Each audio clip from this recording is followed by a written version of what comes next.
This is Disclosure Now, a show where we expose the truths that are nefariously hidden from humanity. Today's guest is Gloria Hass. When Gloria was a teenager, she was abducted into MKUltra secret space programs and black ops.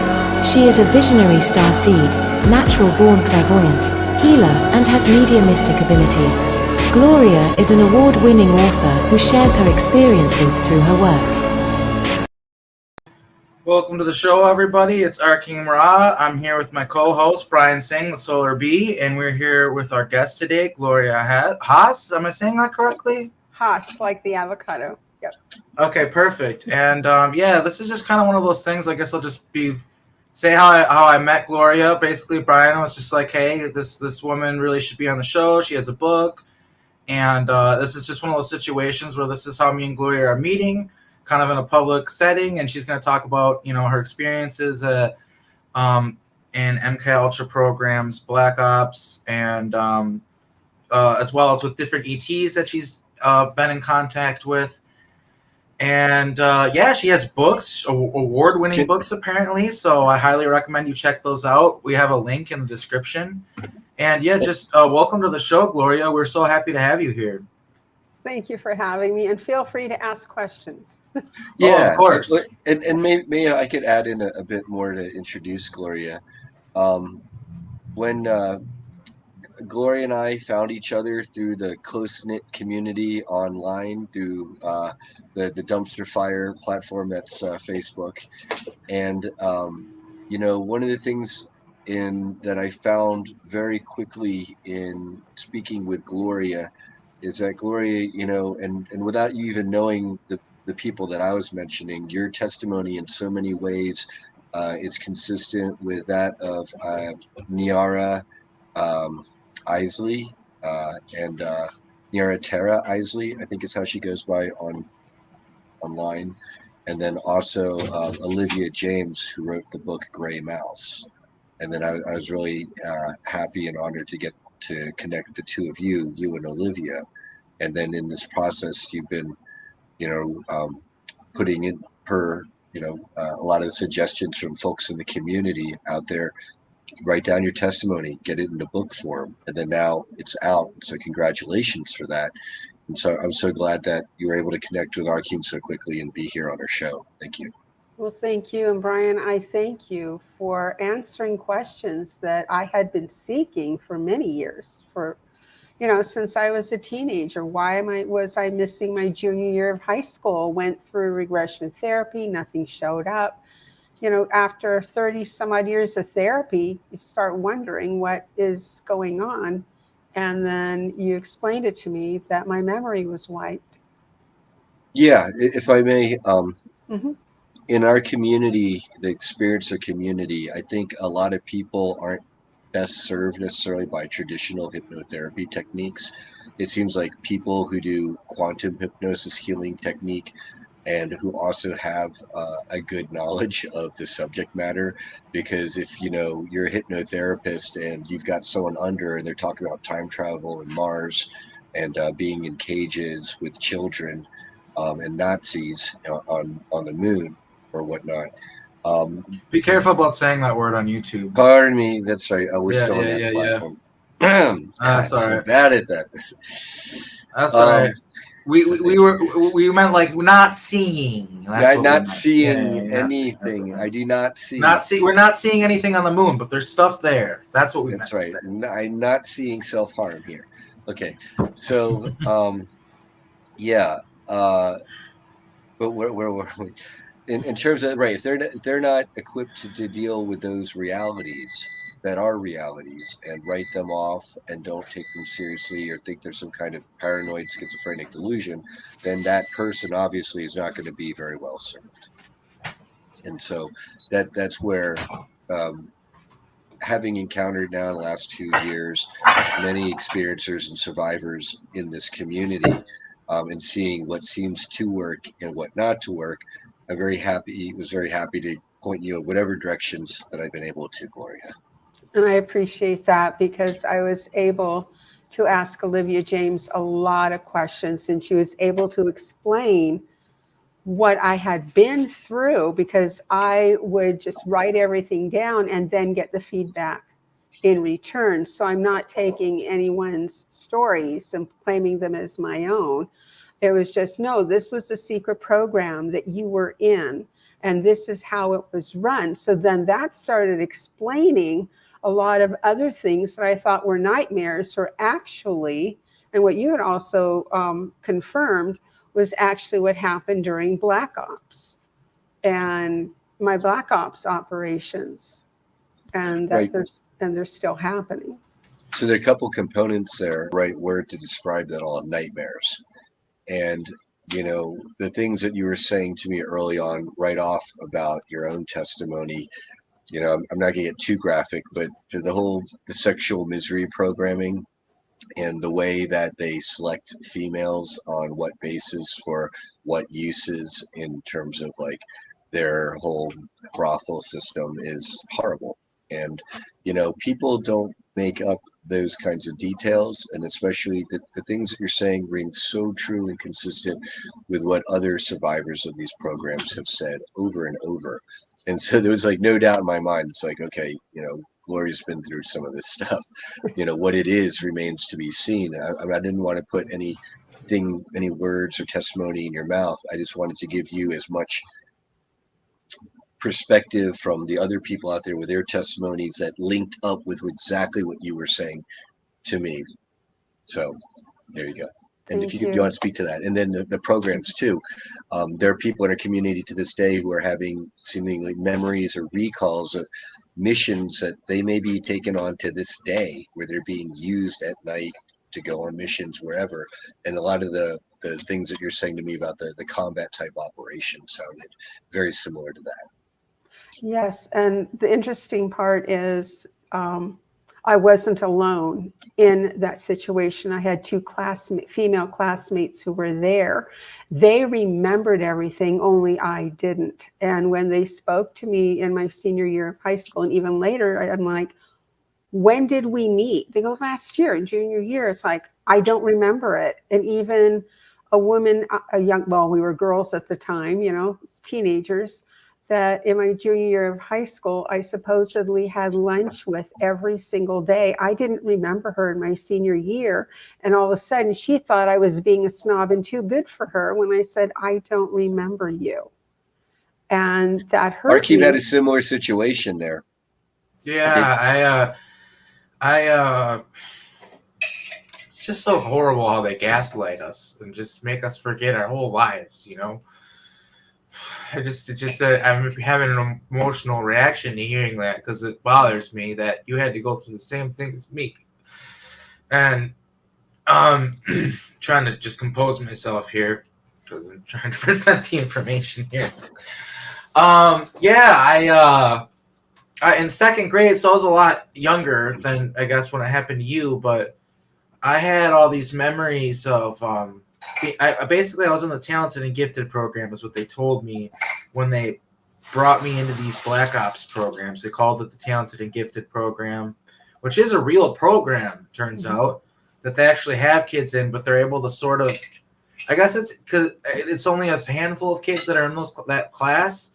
So I guess it's easier to explain different memories between like 7 kids and 1 kid and a whole classroom and 1 kid or something. You know what I mean? Like, it's easier for them to cover it up is my explanation. And I'm not saying that's the reason why, but that's just what I figured, I'm guessing, you know?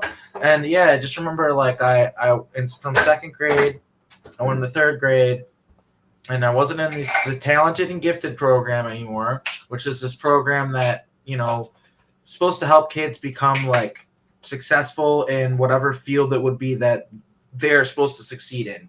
Like, you know, like for instance, like a kid might be a math whiz to get into something in the field that would match that, or a kid might be, you know, really artistic to make sure that whatever it is that, and fortunately for better or worse, it's a real program which actually seems to help kids. But I had these memories of going to this class, and so I go up to the teacher and I'm like, why am I not in this anymore? And she told me that basically that like she didn't know because she was my new teacher, but then these other kids came up and they're like, you were in TAG program. Like, why are you saying you're in that program when you weren't? And like, I'm like, because I was. Like, you don't remember? Like, I brought up some memories, like Phil Nye the Science Guy, and I think like a trip to a museum or something. And they're like, dude, that never happened. Like, and they just basically just like told me I was crazy. And then that paired with like the fact that I was a silly kid and I would say silly things and have a sense of humor that I guess was just didn't make sense, but at the same time, like I was a kid, like they should understand that. Like they paired that, the fact that I remembered Tag but wasn't in it, with like me making a joke about how I was Jeffrey the Giraffe from Toys R Us, which was just a joke. These kids were like, "Oh, you really think you're Jeffrey the Giraffe?" I'm like, "Yeah," and it was a joke. Like I didn't really think I was thought they got it, but they didn't. And so next thing you know, the psychologist is like, "You remember being in the classes you weren't in, and you remember Jeffrey the Giraffe? Like you think you're Jeffrey the Giraffe?" I'm like, "No, I don't think I'm Jeffrey the Giraffe," and I lied. I lied. It probably saved my ass that I lied and told them, "Oh no, I don't remember being in TAG. I was just joking about that too," because my mom told me to lie. She told me to lie about the memories of being abducted, lie about all the stuff that happened, because all they would do is say I was crazy and try to take me away from her. That's what she said. So my mom saved my ass in that way. But anyway, so yeah, I didn't mean to take the floor for so long, but our stories really match. And the thing is we're from so far apart, like our generations, like are different generations, but yet you still have these elevated memories and stuff like that, and then these experiences with other people that it's confusing and traumatic for you, especially, and then even the other people too. And it's like people just don't understand. Like this doesn't just affect like our lives, like out there, which do exist, and it's really hard for people to understand that it also affects our lives directly here, and not some like obscure memories that are covered up or anything. Like no, these like experiences that have been right there on the surface the whole time. Even and then when you get your memories back too, there's a lot of them that where it's like you look back and you're like, oh, that's why that person treated me so strange, or that's why this happened, all this stuff, and it all clicks. And it's really hard once it comes to that point for you to accept any of these people try to tell you you're crazy, because it's like you and I have both had such profound things that have happened to us in our lives where it's just maybe it was a time in our lives where we were able to go, oh yeah, that is crazy, yeah, why would I think that? But now there's just too much, right? There's just too many dots that connect. There's just too much like evidence showing that there is something to this. There's so many people talking about it now, and yeah, it's just really profound to me to hear about that, because like I said, Brian's just kind of introducing me to you. I haven't read your book yet or anything.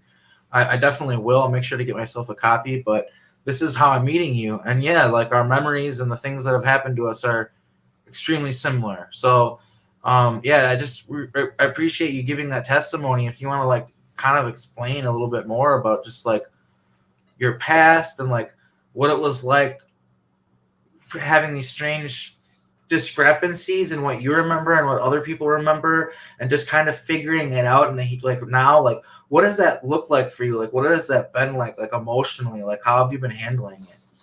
Well, it's interesting that you bring up the TAG program, because when I lived in San Pedro area, I went to Point Furman School, and we had kindergarten, then we had grades like 1A, 1B, 2A, 2B, because in the middle of the semester, we would go to a higher, we would be almost like elevated to a higher, like first grade or second grade with everyone. And I remember in 1B, I was reading, and the teacher kept giving me books and everything, and I would take them home, and my mom's like, what's this? I said, well, the teacher gave it to me. And it was like a fifth or sixth grade book for reading. So she went into my classroom, asked my teacher, she said, your daughter is talented and gifted. And my mom said, I only want normal children. And she even denied my brother going into the TAG system as well. And she said, I only want them normal, because she couldn't, with her mental illness, she couldn't stand to have anyone greater than her. Well, then I don't know what happened then we moved to the Mojave Desert, and I started second grade at Quartz Hill Elementary School. And I don't remember if anything, I know I was out my second grade year from strep throat. which went into bleeding kidneys. So I was homeschooled. And that's when we call it tutors. Teachers volunteered, or we would have to pay for the tutors. We were lower income. But I remember in 5th grade, my teacher said, or it was 4th or 5th grade, she said, you have 7th grade reading level. And she started giving me more books. I said, I can't take these home because my mom won't like it. So, of course, the books went into my desk in homeroom. And I was up.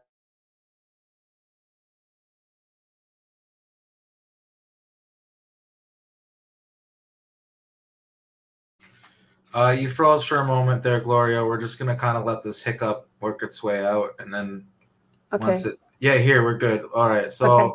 Where did I leave off? You were talking about Quartz Hill, and you're talking about right after you moved to the Mojave, and your mom didn't want you guys to be different than her or any greater than her, and you just cut off like the last 10-15 seconds. It wasn't much. Okay, so when it came to 5th grade, the teacher again approached my mother and she said, no way, my daughter is not going into any talented and gifted program. But these notes were put in my school files. And that way, we know who has access to school files. But that's when I lived in the Mojave Desert. I was like 9 or 10 and had my first UFO experience and saw a dismembered horse. But I don't believe I had any abductions during that time because everything is crystal clear about what I remember from my childhood. You saw a dismembered horse. I want to interrupt you and explore that for a second. Okay. It was. Okay, yeah, tell the story of it. Okay, it was a weekend. I believe it was a Saturday, and my dad and brother were gone. And I felt like I had a gnat in my mouth, but it wasn't, thank goodness. So anyway, they were gone, and I asked my mom if I was bored. And I said, Mom, and she was washing dishes or cleaning up the kitchen.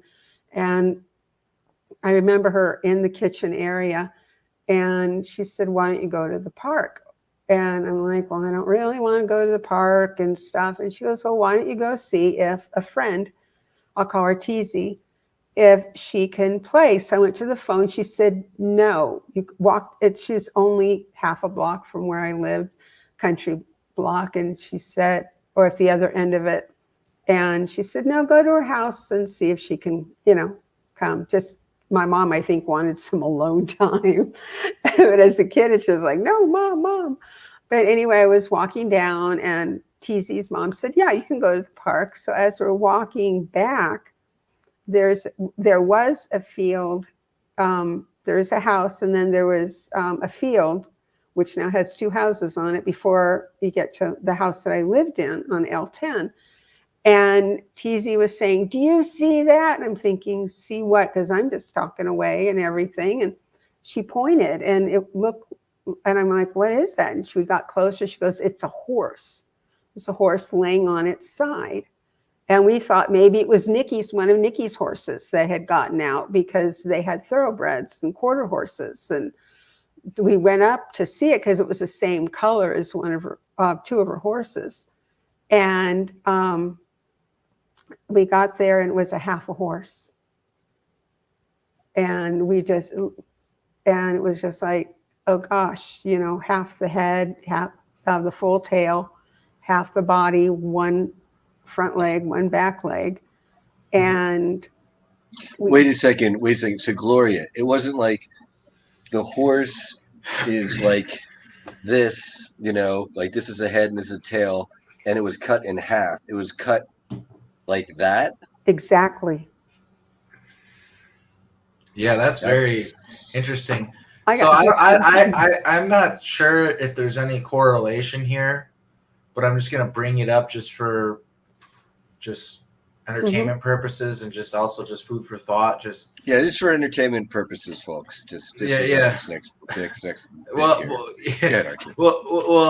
Basically, I've noticed there's a lot of really strange symbolism with horses when it comes to this abduction stuff and this MKUltra stuff.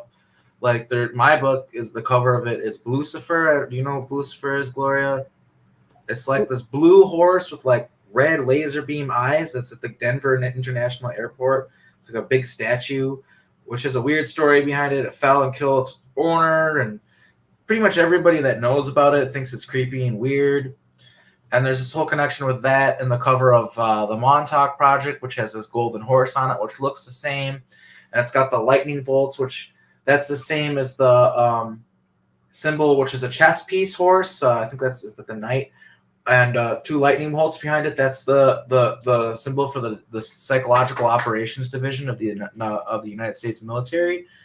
So yeah, there's all this weird symbolism with the horse, and what I think it means is that there's this force, this insidious force behind these MKUltra programs, these time lords, if you will, or whatever they are, AI programs sometimes. But you know, a horse is like this magnificent creature that.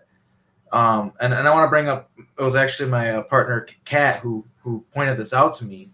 They're like this magnificent creature that, like, you know, in nature they can take care of themselves, they can gallop around and be free and live like a really majestic existence, right? But we break them and program them and control them and turn them into essentially like a car, like a vehicle. That's what we've done to them historically, right? These majestic, beautiful creatures.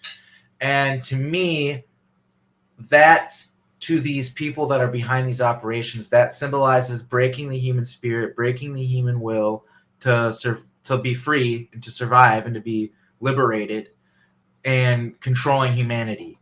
And for some weird reason, that there are these statues of this horses like all over the planet.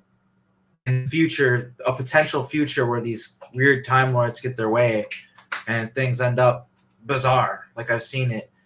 And I wonder if that horse and traumatized, because that'd be traumatizing, right? Like that probably traumatized you. Like I wonder if it wasn't. I was mad. I was mad because after TZ, we got our moms, and you know they came back. The horse had disappeared by the time we had gone in, but there was an outline of dried blood, and they thought we put the blood down. So TZ went home. My mom said, I'm going to just give me a few minutes because I need to cool off. She thought it was a stunt. She went in the house, and I felt like I was being watched, and I looked up, and there was a silver saucer. I could see the underside of it, and it was just above the tree line. And I said, what did this horse ever do to you to deserve this? And when I looked away and I went back up, the saucer disappeared. And it's really interesting because apparently a lot of, you know, the ETs, they're telepathic. They might have heard you telepathically, what you were saying. Oh, they knew. Yeah, I said it out loud, Brian. Yeah, they heard her. They knew what she said. Yeah. And I'm wondering if that wasn't a test. I wonder if, I wonder what they did that for. Well, there are a couple of things. Is they might have been monitoring Gloria in the area. They wanted food. You torture the horse, you get the blood products and materials that you want from it, and it also serves a double purpose. If Gloria and their friend sees it, it might be traumatizing to them to some extent, which they like to do to people in the programs, because here in the 3D Matrix world, it tends to kind of dull you, suppress you, traumatize you, cause you to yet further dissociate, and then be more susceptible and prey to the programming. Well, I didn't fall into that, but after what had happened to me as a toddler, I was sexually abused by my father and his mother. Seeing the horse just made me upset because I loved horses. And it was just like, what happened? What happened to have caused this? And when I saw the UFO, it was just like, I was mad defending the horse. So I don't know if I was being tested by the reptilians possibly to see how I would be, because we know they're behind the secret space programs. Mm-hmm. Yeah, it's you know, there's a lot of stuff that happens where you just don't have the context, and it's just like, even if they want, it's very strange. I think Brian's kind of got the best guess as to, I agree with him. Like, it's probably might have something to do with food, and then the double effect of like traumatizing you in a way. when they found out. It didn't traumatize me, that I was just mad. Mm-hmm. And then after that, because I knew I was a hybrid, I knew I came into a stillborn baby here as a gray starseed, as a gray benevolent. And after that, I just wanted I wanted off the planet as a human. I wanted to go back, put me on back with a gray benevolence. But Hey, after, can we address that, Gloria? Because yes. we got some comments here in our, and I love like having an active chat room. And by the You way, know, I'm like way too ADHD to pay attention to Gloria and the chat, so I appreciate that so much, Brian, for you doing that. yeah, that's why we got co-hosts. It's great. So because Gloria, you're mentioning the benevolent grays, and I too understand that they're benevolent grays, and I might have some starseed lineage of my own with the Asgard grays. Apparently, the movie Paul, it depicts what they look like. They're like grays, but with big human-like eyes and emotions and humor. So they do exist. Because like to answer Dan's question or comment, he was saying something about like grays have no empathy or love. So he's wondering if it was grays. And there are many different types of grays. Many of them tend to be on the non-emotional, less emotional level. It's my understanding. But according to Audrey Walters and others, there are like the Asgard Gray, for example, who are benevolent. They do have emotions. They are 100%. sympathetic.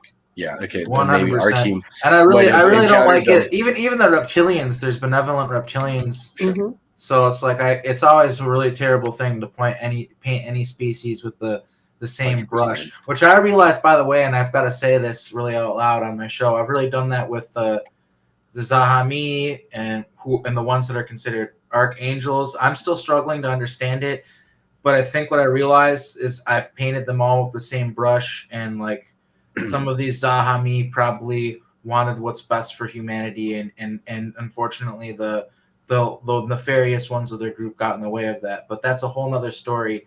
It's just to reiterate the fact that it's never good to paint any species with the same And same Arkeem, brush. the Jahami being what the certain groups of the Anunnaki, that's how they refer to themselves, right? The Yeah, they're Jahami. like humanoid looking, and I think Penny Bradley gives the best, really detailed description of them, and also John Whitberg does a pretty good job as well. My memories of them are limited, but I have some memories of a couple interactions with them. So, But I'm from the Zeta Grays, the It's a, benevolent Zeta Grays. I'm not from the other you, branch. So, you should talk to my partner Kat, because she has some benevolent grays that are involved in her life and that are protecting her and stuff. So you might be connected in some way. we might be. Yeah. and hello to our new guest joining us. Dan is asking, what about hive mind entities, though? Are they just controlled by masters? So then apparently it depends on the groups of grays, because some are more hive mind, and I think a lot of them tend to be more hive mind from what I've heard. But there's also some with more individuated consciousnesses. So I think you've got both, because there's so many out there. I mean, think about it, just here on Earth, how many different cultures and societies we have on this one surface of the planet.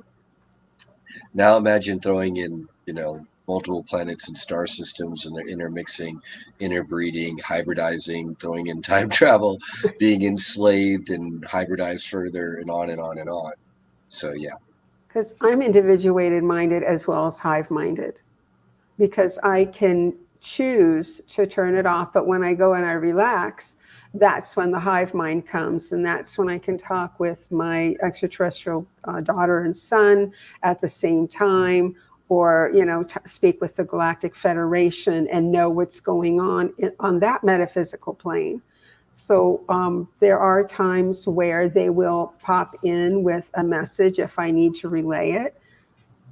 So yeah, the hive minded is something that it took me a while to get to doing the individuated and the hive minded at the same time. They did give me warning ahead of time, last year, saying you will become more hive minded, because it was time to expand. Nice. I mean, that actually sounds kind of reassuring if you're able to tap better in a benevolent, conscious collective. I am, and I can talk with them at any time I wish. but they do not interrupt the secret space programs. I wish they would. Yeah. But I've Well, always they- wondered about that. Why some of these more powerful groups don't interfere and stop it, and it's something it always just bothered me a little bit. it has something to do with the contract I signed before I came here. I was to come here, experience everything, learn to be a whistleblower, and that is why I'm coming forward and why I've had that experience, and they allow it to continue to happen. That was one of my purposes to come in the We're contract. infiltrators, is what I'm starting to realize. Yes, I'm an infiltrator. Yeah, we're infiltrators. And they encouraged you to write this book as well, did they not? Actually, it was weird because they did, because I just finished Disclosure from the Galactic Realm, and it was just like, I'm done. And then you and I said, good, I'm done with this book and getting it all set up. And then when I was talking with you, Brian, you were urging me to write it down. A friend of mine in New York was like, Gloria, write down this information. No, it wasn't my friend in New York. It was somebody else saying, you need to write down this information. And I'm like, but I'm tired. I don't want to. But you can't. I say, okay, because last time I said no, I ended up with a head injury. And I thought, no, I don't want to have another one. So I worked on my book 6 hours a week just writing. But I remember dictating the information into, actually this book I put on a drive. I didn't run it through my phone. I put it on a flash drive. So I would be in front of the computer sometimes throughout the day, 2 to 3 hours. And it took me 3 weeks to write Abducted into the Secret Space Programs and Black Ops. So, yeah. So while we're on the topic of that, let's take a jump, because I know, we only, in the narrative, it tends to be, getting through all just the recall and trying to recollect the memories and get all of it. But then earlier in the interview, at the start of this, you kind of mentioned some of the recalls of you're having these very vivid dreams of what seem to be missions and military type operations. Can you describe those, please? Yes. The recall isn't always about something that happened to me in the past. I remember going through what I thought were nightmares since I believe I was they started happening in my late 20s to early 30s, and I would have them every night.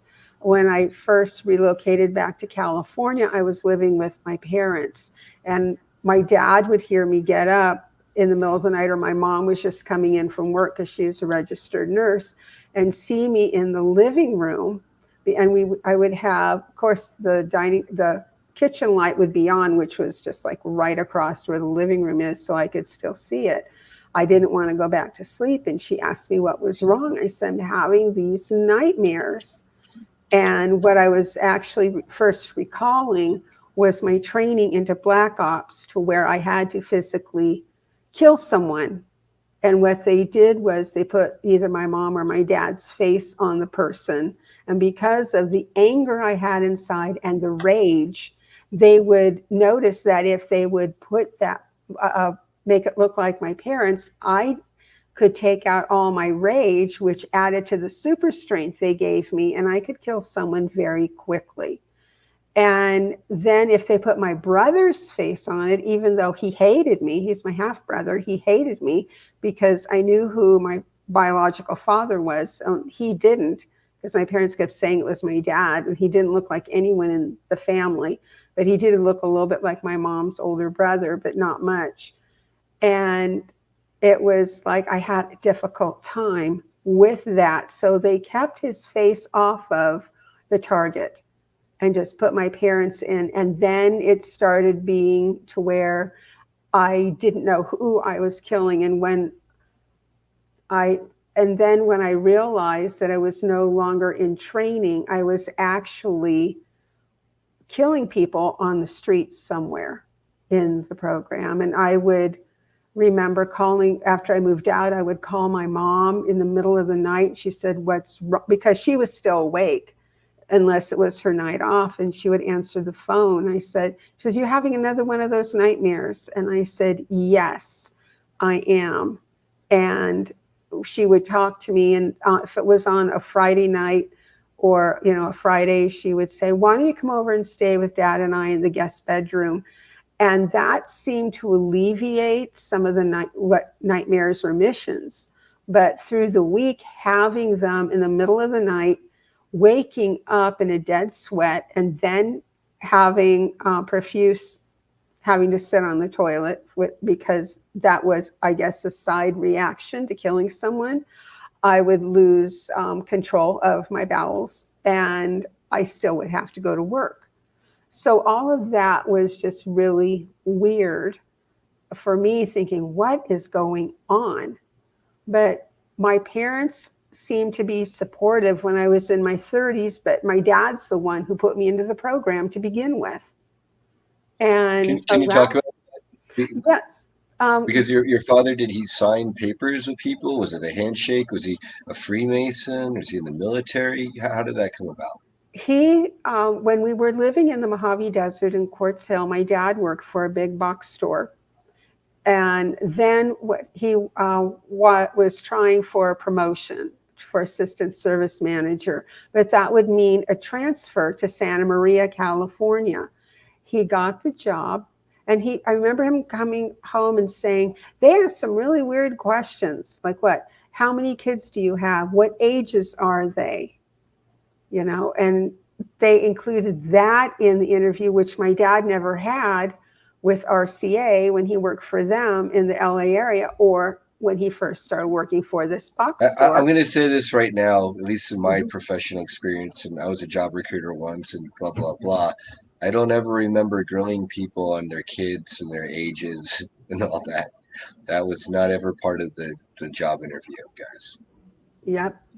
And because of that, they were asking my temperament, and the guy goes, oh, I have a daughter around the same age as yours. Is your daughter outgoing like mine?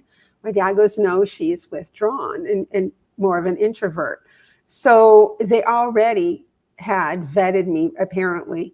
So my dad got the job, and they told him, we'll call you in a few days. And they did, and he got the job, and he had to report right away.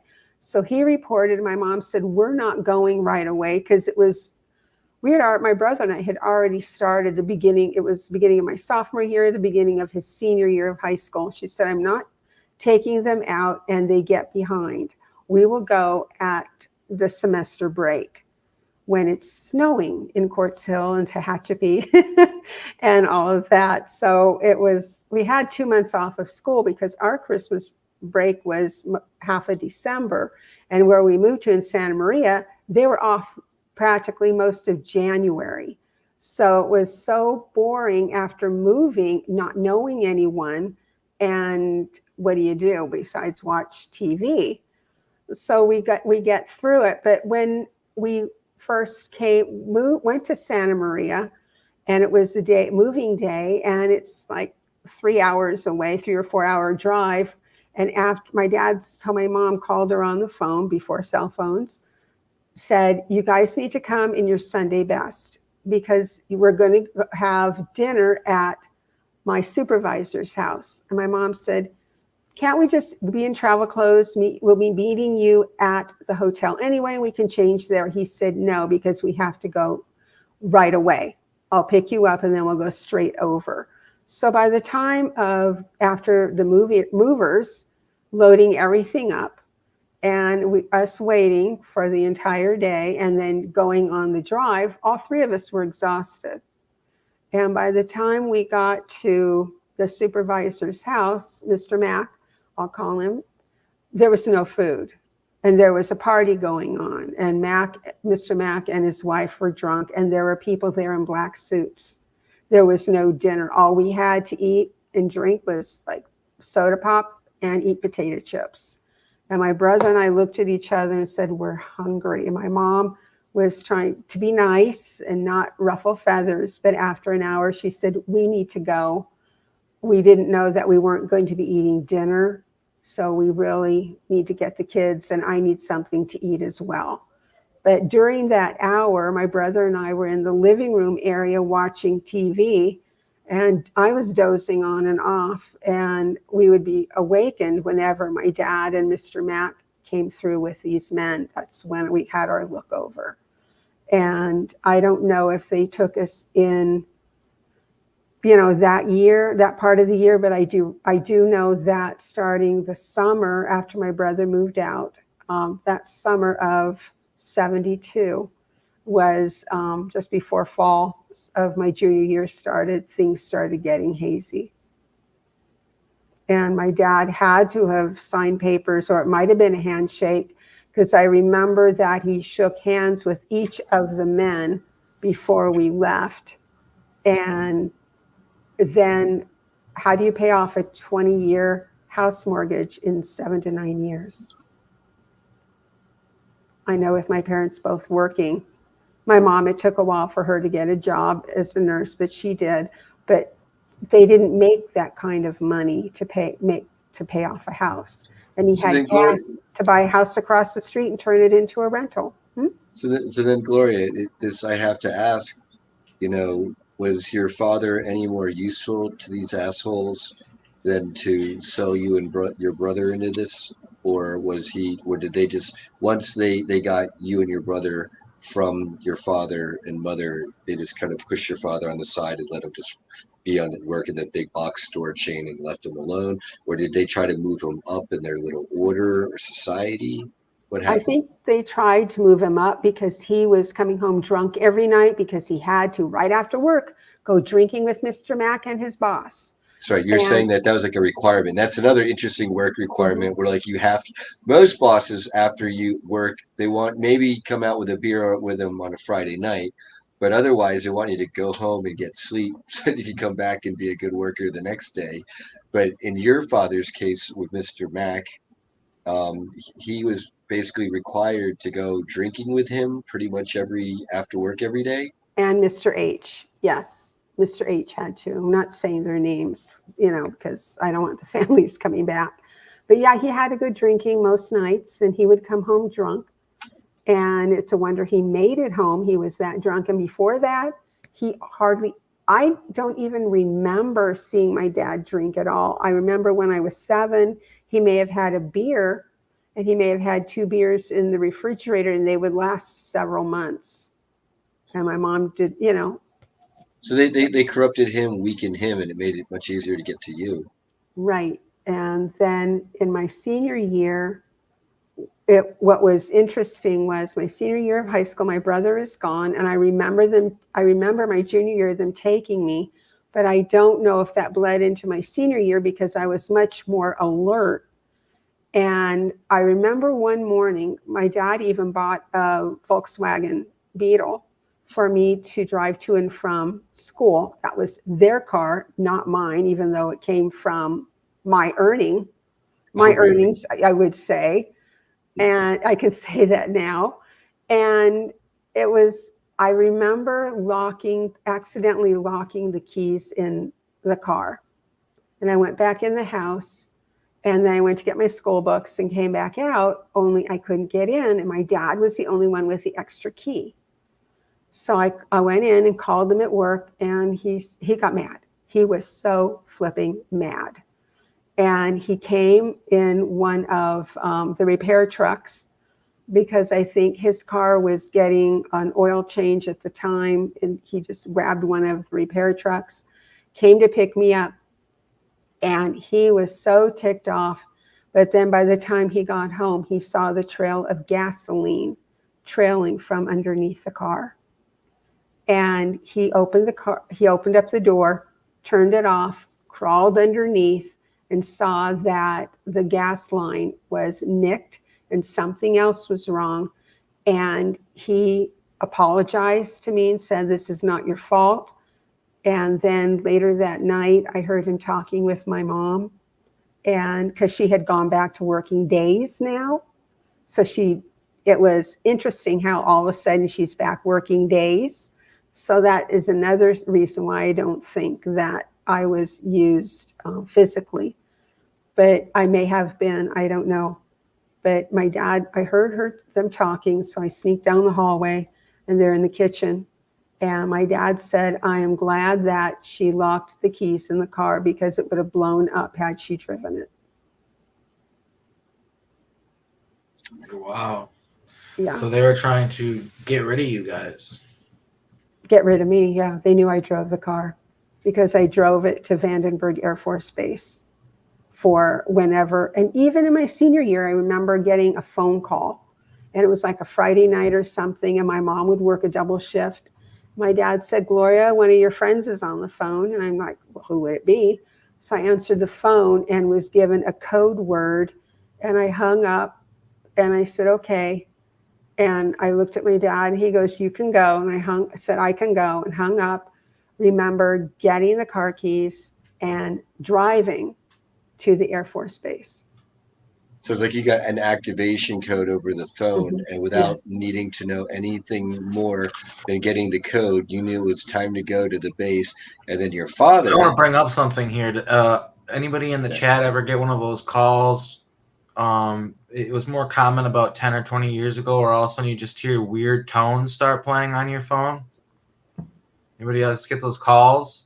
I think Was that's it like a modem dial-up type thing, like a yeah, fax kind call, of, but not always. it's different? But yeah, sometimes it's just like dee-doo-dee, like stuff like that. And yeah, they'll use tones like that, like both in person if they can, or through a phone call or whatever.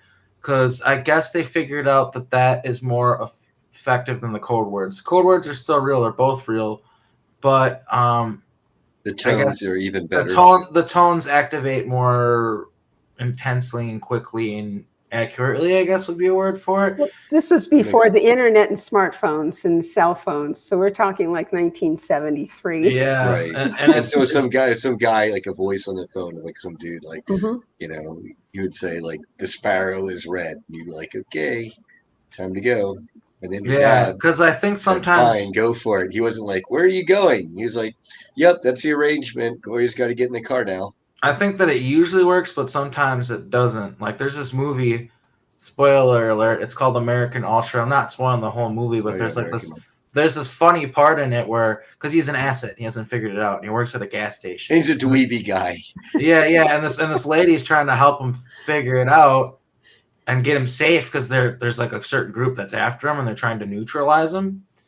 And like, but he's like totally, it's all over his head and he has no idea what's going on. So this lady tries to activate him and tells what's going on. So she says whatever code, she's like buying something. She's like, the red sparrow meets the nest or something like that. He's like, all right, that's 453, lady. And she's like, the red sparrow meets the nest. Or he's like, yeah, okay, that's 453 though. What does that mean? Is that from a movie or something? And she's just like, God, like, and so I think that's like a depiction of a real thing, is that like occasionally the programming doesn't work the way it's supposed to, and that's why I think they'll have the tones. And I've actually encountered it, like we're in person. The lady was actually carrying like some sort of like Bluetooth speaker or something. I don't know what it was, but she had it on her and the tones came out of it, and then I altered out. So yeah, the code phrases and the tones, it could be one or the other. But yeah, they'll activate people and then they'll go do stuff. And I know that I've done stuff in the here and now too, I think, where I've like went out and done things. But through a lot of it is done through like portals and time travel, to where they call us ghosts. And so technically you get rid of someone, you neutralize somebody in these programs. And if you were through time travel, they can make it so that you were at the school dance at the same time. So therefore there's literally no way you could have done it, because by classical current standards, there's no such thing as time travel, and a person can't be in two places at once. So that's kind of how these programs operate in such secrecy, and they can do some really, that's just barely scratching the surface of what they're capable of. But I can say now in this that I've had some memories come back to you, Gloria. Are you familiar with the Hulk programs? What are those? They basically put you in a super duper huge muscular body that's pumped up with all sorts of drugs and steroids and stuff like that to make you go out on the battlefield and do stuff. And you're like as tall as a building, and you can like throw tanks and stuff like that, and just punch through walls and stuff like that, and you normally have psionic abilities and stuff like that that go along with that. I remember, my memory of you is just seeing them make you into a Hulk, and seeing you go through the torture of it and the trauma, and it's like really brief. It's like I don't know. I just see your face, and I reckon you wouldn't look the same at all. But your face doesn't lie. It was I you. don't have those memories at this time, but I do remember being in fatigues, flying on a chopper, and also being on Mars a couple of nights ago, where I was in a crater and there was like a floor safe.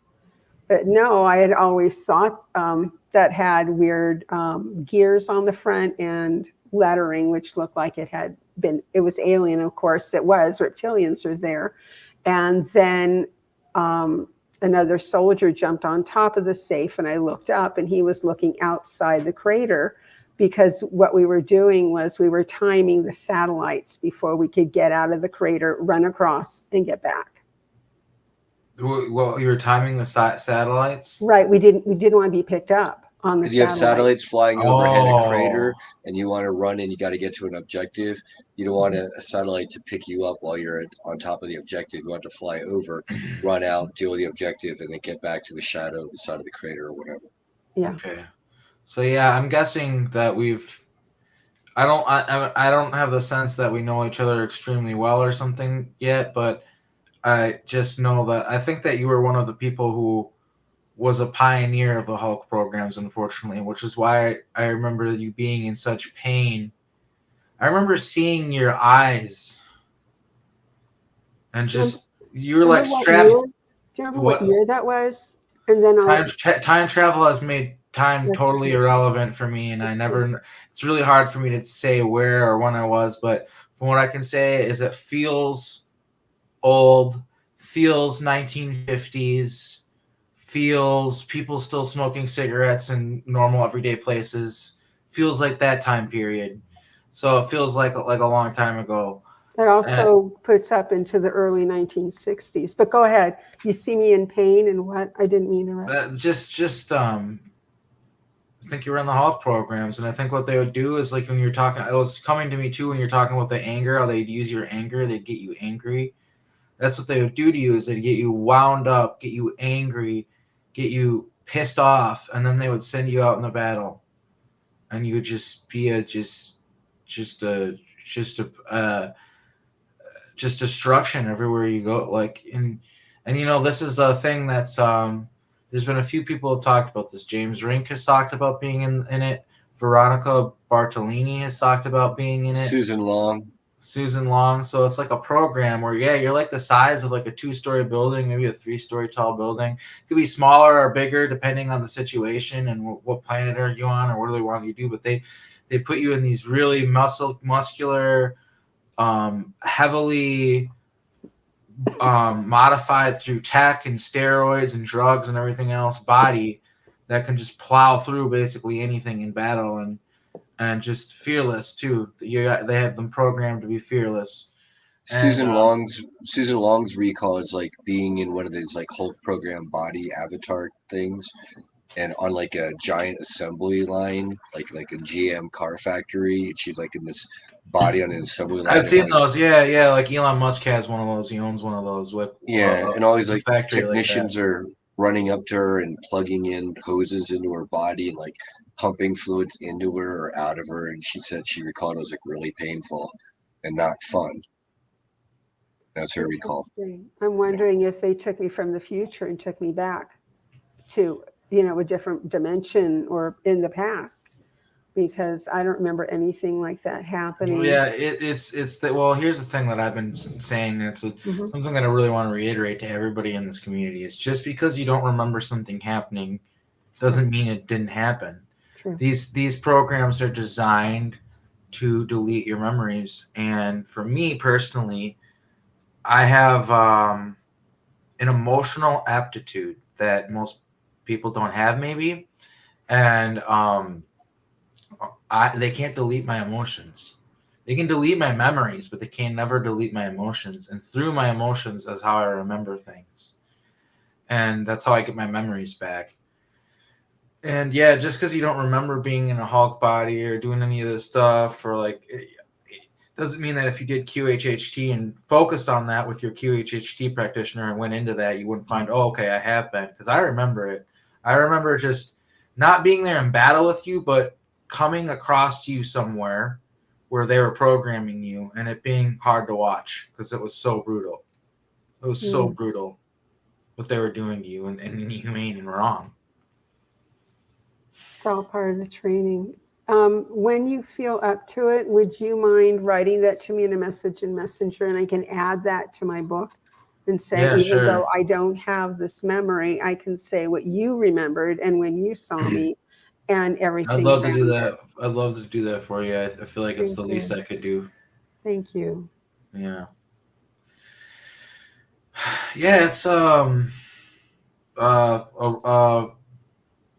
lot. We go through a lot in these programs, and I'm kind of, so you said that you've been on Mars recently. Like, can you explain for you? Because I'll like admit to everybody in the audience and to you guys, like, it's confusing to me how it all works. Can you explain to you, like, what do you think it was? Do you think it was a memory that you got where your doppelganger clone of you is experiencing that at the same time, or do you think that, like, you got taken for a 20 and back, or what do you think? How do you think that works with the fact that you got that memory back a couple of days ago? I think it was punishment from the program, from the SSP people, because I had already voluntarily been able to draw out of a simulation twice. Like, I was even able to stop a simulation in process. And Brian and I had spoken about this, where I saw the person talking into a microphone and saw him from the mouth down. And the ostriches and emus were walking around. And the minute I said, what am I doing here in my head? Why am I here? The simulation stopped. My thinking, it stopped. When you talk about the ostriches and emus, are you talking about like the weird, like, Egyptian aliens? No, this was like in an inside horse arena. And I think I had already voluntarily stopped one simulation. So I think they put me in it to analyze my brain function, to seeing if I could understand what might be real and what might not be, to question something weird happening. So these were like, you know, when you go to the arcades and you see those cards going across, and, you know, the one dimension, you're supposed to shoot them to hit them back. That's what this was like, with ostriches and emus. And they're like projections. They're like right, projections in a holographic state, like a dream, but were sequenced. similar to that. But they look like, when I stopped it, they look like the cards, and they stopped. And they look fake. You could tell they were artificial constructs. And so the program handler also looked fake. And then before on my way out of the program, I saw him from this part down and to his throat. And then I woke up. So what they did was, I will look it up because I wrote it in my book yesterday, and I put it in an update. It's in most of my updates will be in chapter 9, because that will end up being like, that will be, because it will be my updates of what I go through, because that's the only chapter where I think it would fit in, where I start talking about the rest of it. And what happened was, I remember the next night that, here we go. Oops, I was in chapter 10. No wonder. Okay. And then I remember this happened on the 28th, that they put me in my sleep. They put me into a wind and rain tunnel simulation, and the wind was howling and the rain was beating down on me. And I'm thinking, I'm not getting wet, but I kept hitting me. You know, it's just similar to what they do with waterboarding, but it was just down on me. And I said the word out loud, no. And at the point of that, I was able to wake up. And then I thought, oh, I'm being punished and able to break out of the simulations. But I think they were putting me into another test to see if I could break out of that. And I remember after I went back to sleep, I was in a room with other people. And at first I thought it was the Galactic Federation. But as I was laying strapped down on a metal table, I'm thinking, well, this isn't the Galactic Federation. I wouldn't be strapped down on a table. And there were people in lab coats and black suits. They were walking around. And I thought, oh, this is part of the secret space program. And they've brought me somewhere. And then next thing I know, I went out. So I'm sure that they had me, given me more drugs. And then I got up. It was like 1 a.m. at that point. I had to use the facility. And then I went back to sleep. And then that's when I remember being in a foxhole in the crater with another super soldier. And that's about where it looked like a floor safe. And then I think I was sent to Mars because it was reddish brown sand. And I believe that's why I was sent there as part of punishment. I don't know. But then the next thing I know, I was waking up at 4:30 in the morning when the alarm went off. And I felt pretty good after the 3 things. So whatever they gave me helped me through my waking time and my waking hours, because I believe that they have found out since my head injury, which was given to me by the Greys for saying I'm not writing this book, which was my journey as a Grey hybrid. And they had given me a year to reconsider, and I refused. So then I met with a head injury with no known causes. I should have been a quadriplegic from the neck down, and there were no fractures, no brain bleeds. My right hand was all swollen. And and I put it on ice that day after going to the ER. And even the ER doctor said, what happened? I said, I don't know. After the CAT scan, said there's no known reason why you needed to fall. And somebody had seen me, and he came over and said, are you okay? I said, yeah, he was out walking his husky. And he said, do you need help? I go, yeah, I just need help getting up. So I get up, put my duffel bag over my shoulder because I had been somewhere to a business. And I was walking back to the bus and ready to take it home. And I called my girlfriend at the time in Michigan. And I said, I just fell down. She goes, did you hit your head? I said, no, I hit my chin. And I landed on the duffel bag on my chest. She said, did you black out? I go, yeah. She goes, are you going to the hospital? Why? I'm going home. She said, Gloria, you probably have a head injury. And she talked me into going. I said, well, I need to catch the bus. I need to hang up. So I called my other girlfriend and said, can you take me to the hospital? And she said, yeah, I'm going to be right next to it. And that's when I got examined. But I think now they have found out that with the head injury, I have difficulty functioning at the beginning stages for a week and a half. And I had my dog at the time who I had to take out, and I could barely function. So it's been 4.5 years. And after my dog passed in April of this year, I started after the grieving part. I think during the grieving part, they would take me. But now that I believe that they've enhanced my brain healing through some things, that I'm able to do things more now than I was before. So it's almost like when you break the leg of a sheep or whatever to stop it from running away and to get it to just stay in the pasture and do your bidding. It's almost like they not so nicely energy weaponed you or whatever to kind of nerf you and force you into the position of like, well, looks like I'm writing my book now. Well, I couldn't at first. I had to learn to walk over again, learn to speak better.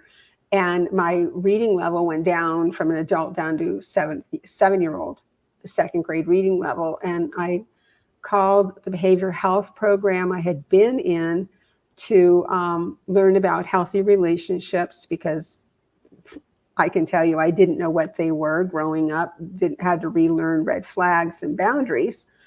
And through this, she said, walking is good, because when walking, typing, musical instrument, playing a piano, all of that uses both sides of the brain. Listening to classical music will use both sides of the brain. Well, I couldn't handle listening to music. I can to a point now, but not as much. And because my brain, I will still get overstimulated, but not as quickly as before. So I had to learn. I started out writing a children's book, and in the end of 2020, because I had my head injury February 10th of 2020. So in the fall, to get some of my skills back, I wrote a children's book.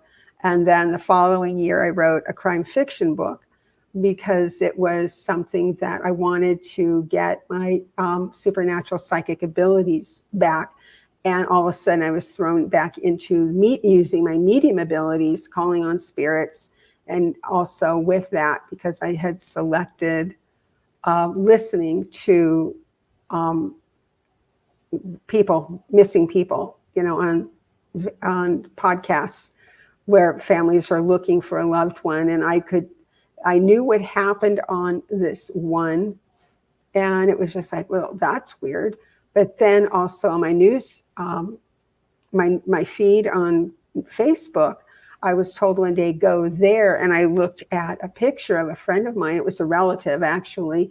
And I knew who killed her, or thought I knew who killed her, and everything, called the police. And I gave them all the information that I knew.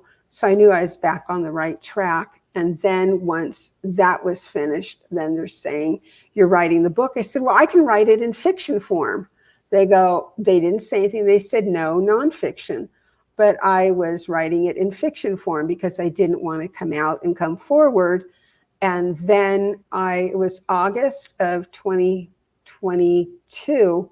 And they said, you need to make this nonfiction or you're leaving the earth. You're leaving life as you know it. Oh boy. These guys don't play. No, the Greys don't play. No, I'm here for a purpose. I signed a contract. So I went ahead and started writing it. And then I was in a documentary, and then I released in January of 23. What documentary were you in? It's called Encounters, the Complete Interviews, with independent film director William Howard III. Interesting. I'll have to check that out. It's on reveal.net. It's also on Tubi, and it's supposed to be free to watch. I know it's on Amazon Prime, but you have to pay to watch it. But it is up on Reveal. I was in season 2, the last 2 episodes. And then I started writing my second book about extraterrestrial, metaphysical, paranormal, and visionary. I have to do them in alphabetical order. Encounters, years 2022 and 2023. And then Mr. Grant Cameron interviewed me in the spring of this year and said, with the vast knowledge you have, because he read my first 2 books, and then he said, with the vast knowledge you have with my talking to you, you have more recall than anyone else I have interviewed. So why don't you write that information? And that's when my friend in New York said, Gloria, you need, because before he said, why don't you write it? I said, when I sit down, it's like I don't remember a lot, but then I started listening to past podcasts of what I had said, which will start bringing things to mind. And so I wrote the book, Disclosure from the Galactic Realm. And then right after that was when I wrote Abducted into Secret Space Programs and Black Ops. And I hope no more books are going to be required of me this year. I'm tired. Well, right.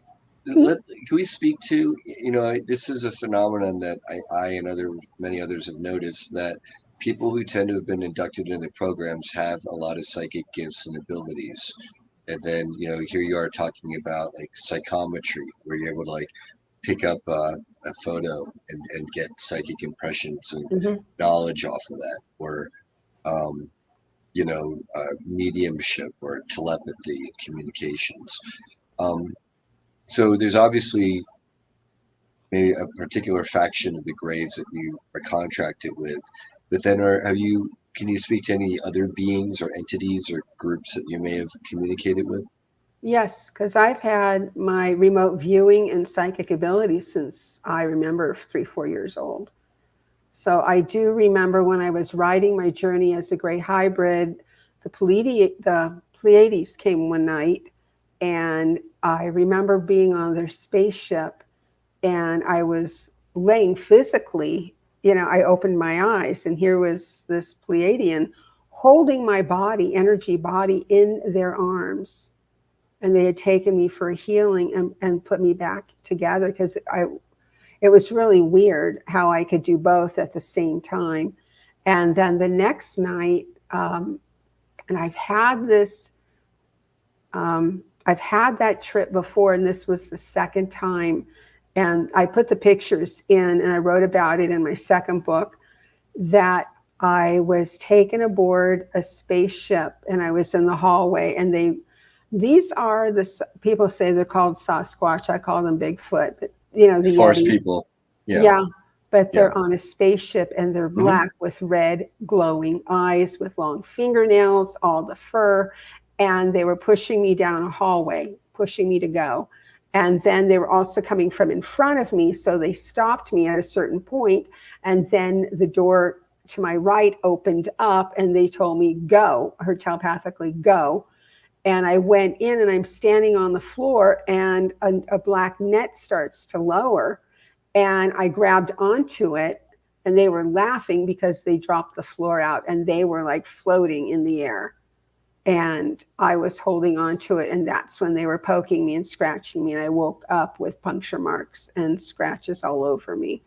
But I've also was, after I had seen the UFO when I was a child with a dismembered horse, the little green men, and these were not grays, these were green with really weird looking teeth, like with boils on their face, with long fingernails. They would move my bed, and they would come practically every night and move my bed. And I would get in trouble for moving a heavy bed that my mom couldn't even move it. And then the lady in white came and said, they won't bother you anymore. And that was the last time I saw them. But I've been in contact with like 21 other beings. Types of beings. Yeah, types of beings. And it sounds like the positive and the negative, the ones that were like trolling you and maybe trying to shut you down and nerf you for whatever reason in the here and now, and then others who are more protecting you and fending them off. And then that sounds like a lot of people in the community, starseeds and light workers, get visited when we're younger by like shadow people, whatnot. And sometimes it scares the bejesus out of people, and it does shut them down. And other times it actually maybe might scare them temporarily, but then it ignites a fire in them to find out more and sets them on a whole different course. Yeah, I remember meeting the shadow beings in elementary school, and they were against, I'm walking, but at the time I was walking, my shadow was behind me, and they're on the wall to my left, and they're waving at me and everything and got my attention.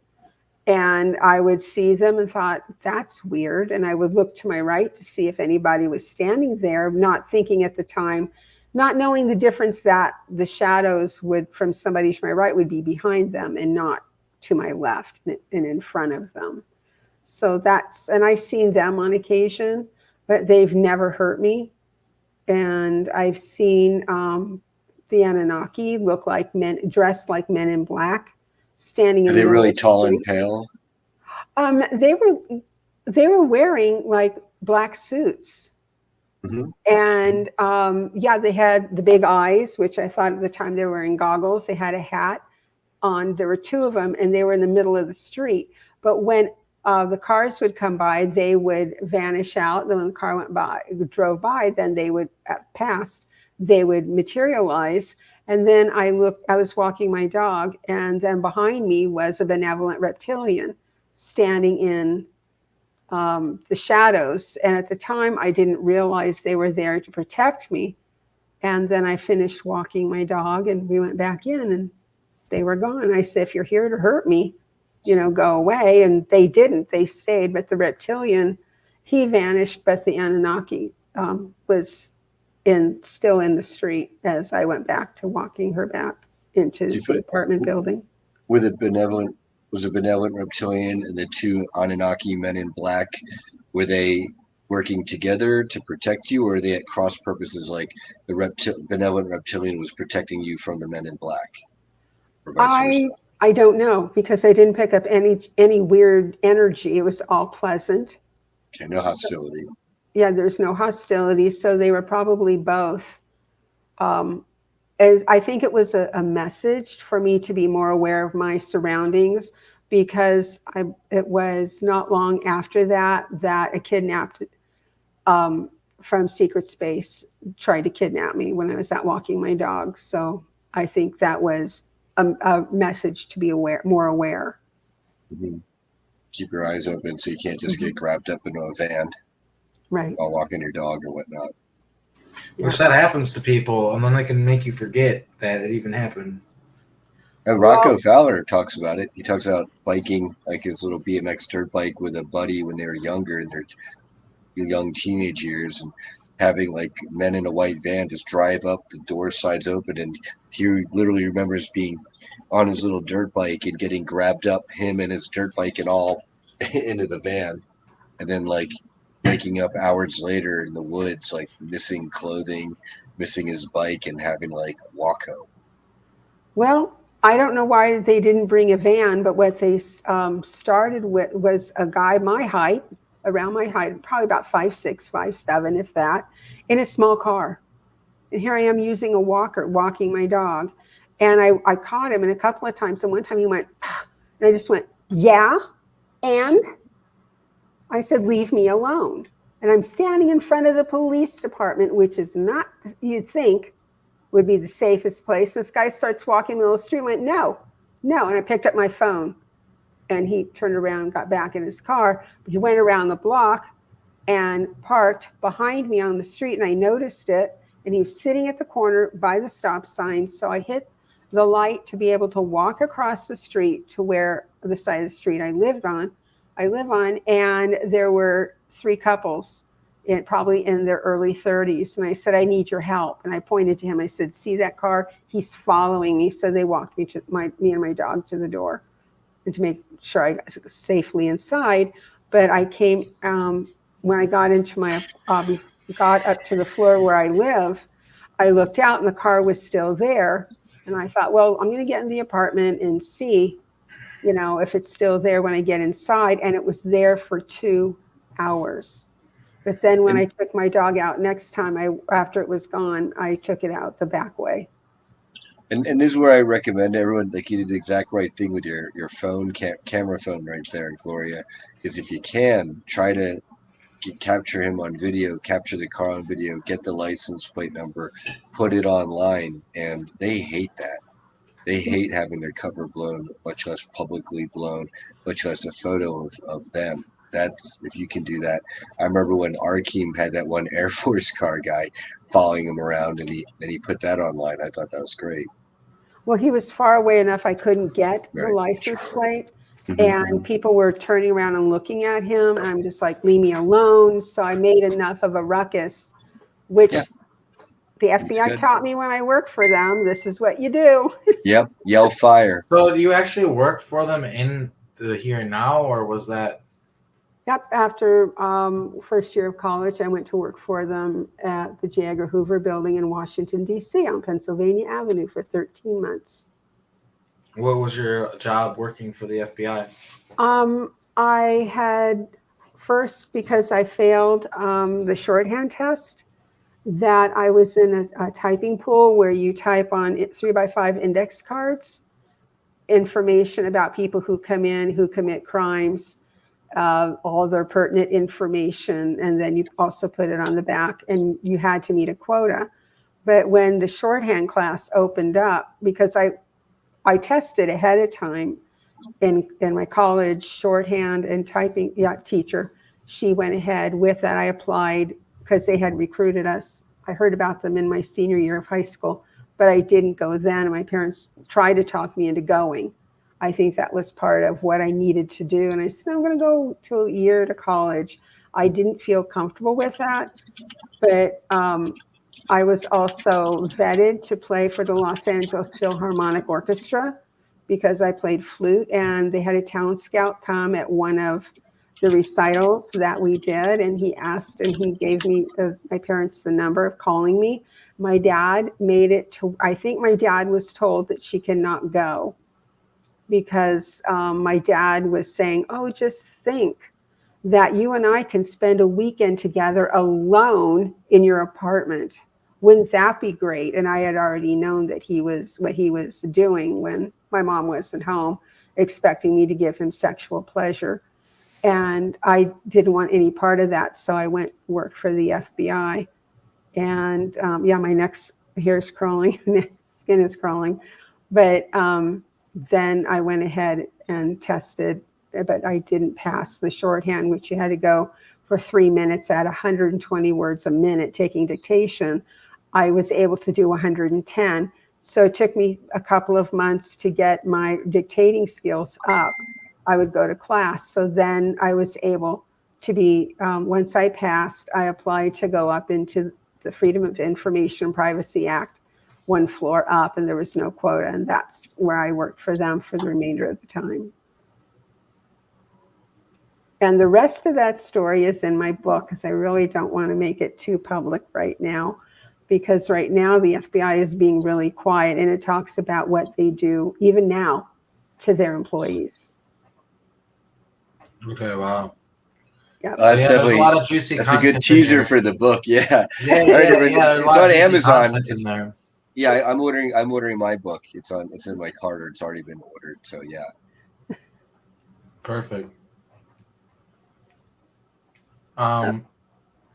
Is there any more of like your story that you'd like to kind of talk about while you're here, or while you're here for this episode before the next time you're back?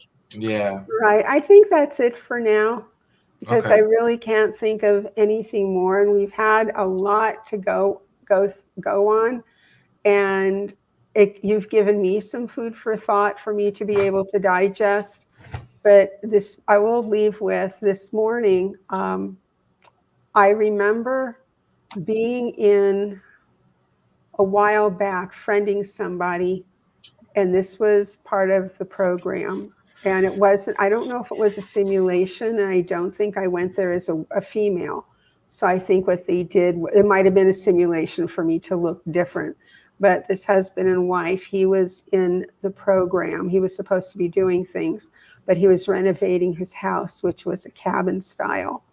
And I went back early, it was early this morning, and I had to, and I'm not proud of what I was made to do unwillingly, but it's all part of the program and what the drugs they give you to do. Jimmied with his stairs, so he fell down them.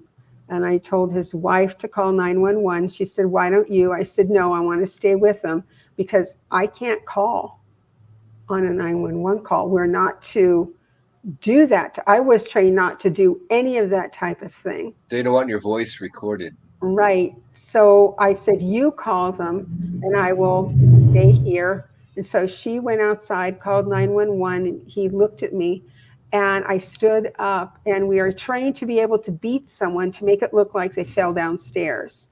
So I had to kick in the ribs and other places, knowing how he fell down the stairs even more. And he was in a semi-conscious state. So the paramedics came in, put the oxygen on him, put him on, after he was stabilized, put him on a gurney. And the man looked at me, he could tell, and he looked in my eyes, and he knew why I was there. And then they pulled me, the program pulled me out. But when I woke up and I stood up, it's like wearing a hoodie, and you pull the hood back, you can feel it, as you walk through the unveiling of that process. That is what I felt this morning. So I know that it was happening in the morning. Like an altar came, your altar came like that. Right. The altered and it sounds like personality. they used you to go handle yet another poor asset, go beat up this asset, get them in line, while you're like the Manchurian candidate doing the other side's doing their dirty work. Right. And it took me a few hours to get into my semblance of mine, and I prayed, and I wanted to cry, but wasn't able to cry because of the altered personality. And I said, God, please forgive me. You You know, felt bad. You kicked this dude while he was down because yeah, they sent you. Yeah. I had So, to jimmy the floor to hurt him, and that's not what I would do. He didn't hurt me in my waking life. He did not Yeah, threaten he's a my fellow life. he's a fellow person victim to these same programs, and you're made Right, to victimize him. It's like so, like them sending him to victimize you, and he's under right. programming. And there, I want to say in our comments here, a lot of folks who really empathize because they've probably been through similar. It looks like.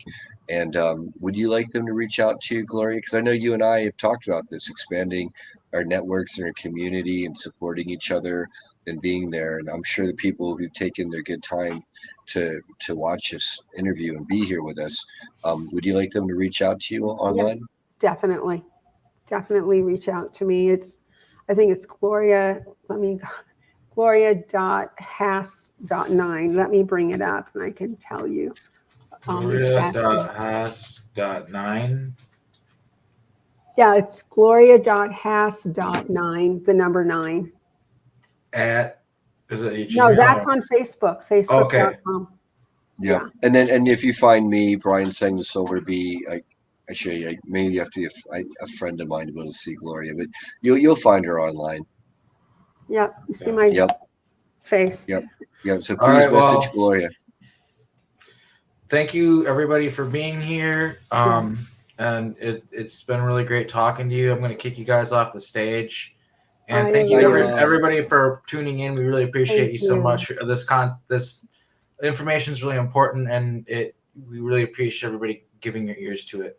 And I'm gonna run a little ad at the end of this, but yeah, thanks for tuning in, everybody.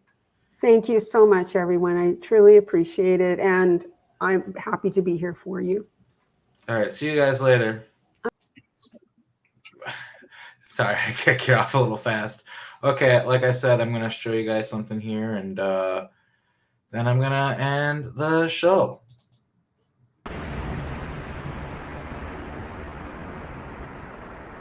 This is an introduction to the Patreon of Arkhim Ra. Arkhim is a time traveler from an alternate reality. He is a survivor of brutal MKUltra mind control programming and was turned into a psychic weapon by the United States military. After narrowly surviving and barely escaping with his psyche intact, it has become his mission to expose clandestine programs which harm children and steal lifetimes from people for the purpose of slavery. This slavery is manufactured through the means of cloning, time travel, and consciousness transferal. Contributing to the unraveling of the truth and helping others understand their own experiences related to MKUltra programs and secret off-world colonies is a monumentally challenging task which takes hours upon hours of work and research to properly execute. This Patreon serves as an outlet for those who wish to support Arkhim and ensure that he is able to continue his work as a disclosure whistleblower and organizer full-time. By subscribing to Arkhim's Patreon, you will receive exclusive content including a weekly breakdown of an MKUltra related music video, a weekly update on world affairs and Arkhim's life, as well as an exclusive presentation every month. If you choose the second tier, you are also able to participate in a bi-weekly Zoom call with Arkhim. Arkhim will also be uploading at least one original song or cover weekly. Ark is also available for private consultation for a suggested donation which can be negotiated. No one in need will be turned away. Thank you for your attention to these important topics, and welcome.